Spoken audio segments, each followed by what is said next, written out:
السلام علیکم ورحمۃ اللہ وبرکاتہ۔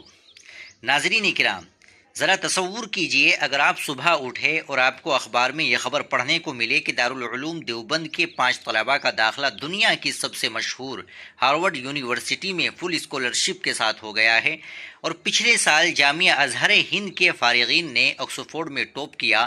سن کر دل خوش ہوگا یا نہیں؟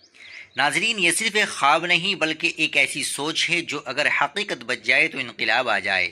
اسی سوچ کے ساتھ اگر ہم دارالعلوم ندوۃ العلماء کی طرف دیکھیں تو وہاں 10 سال پہلے ایک زبردست فیصلہ لیا گیا، ہاسٹل کو لاء کالج میں بدلنے کا۔ نتیجہ کیا نکلا؟ آج ہائی کورٹ کے 2 جج اسی ندوہ لاء کالج کے پڑھے ہوئے ہیں۔ ندوے کے ناظم صاحب کا یہ فیصلہ اس لیے تاریخی ہے کیونکہ وہاں فقہ یعنی اسلامک لا تو پہلے ہی پڑھایا جاتا تھا، اب اس میں ملکی قانون بھی شامل ہو گیا۔ ناظرین، ندوے کی اس کامیابی کو دیکھ کر اب دارالعلوم دیوبند نے بھی فیصلہ کیا ہے کہ وہ ندوے سے بھی بڑا لا اسکول قائم کریں گے، کیونکہ دیوبند میں فقہ اور اسلامک لا کی تعلیم کی اپنی ایک خاص مہارت ہے۔ اب سوچئے، جب مدارس کے بچے ملکی قانون پڑھ کر عدالتوں میں بیٹھیں گے تو انصاف کا معیار کہاں پہنچے گا؟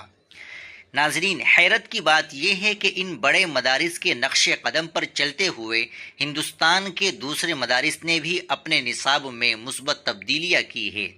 اب دنیا کی ٹاپ یونیورسٹیاں مدارس کی اسناد کو تسلیم کر رہی ہے۔ یہی وجہ ہے کہ اب مدارس کے فارغین صرف مساجد تک محدود نہیں بلکہ ملک اور بیرون ملک کی بڑی یونیورسٹیوں میں پرچم لہرا رہے ہیں۔ ناظرین، بات یہیں ختم نہیں ہوتی۔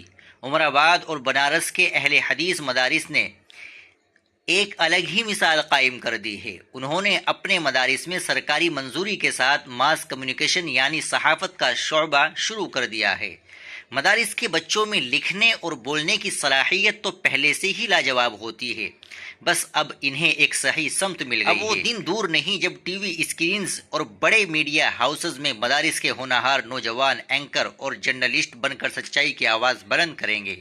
ناظرین، آج سے 10 سال پہلے شاید یہ سب سوچنا مشکل تھا، لیکن نقی احمد ندوی صاحب کا یہ خواب بتاتا ہے کہ اگر مدارس عصری علوم اور جدید تقاضوں کو اپنا لے تو یہ تبدیلی واقعی ممکن ہے۔ یہ خواب ہم سب کا خواب ہونا چاہیے۔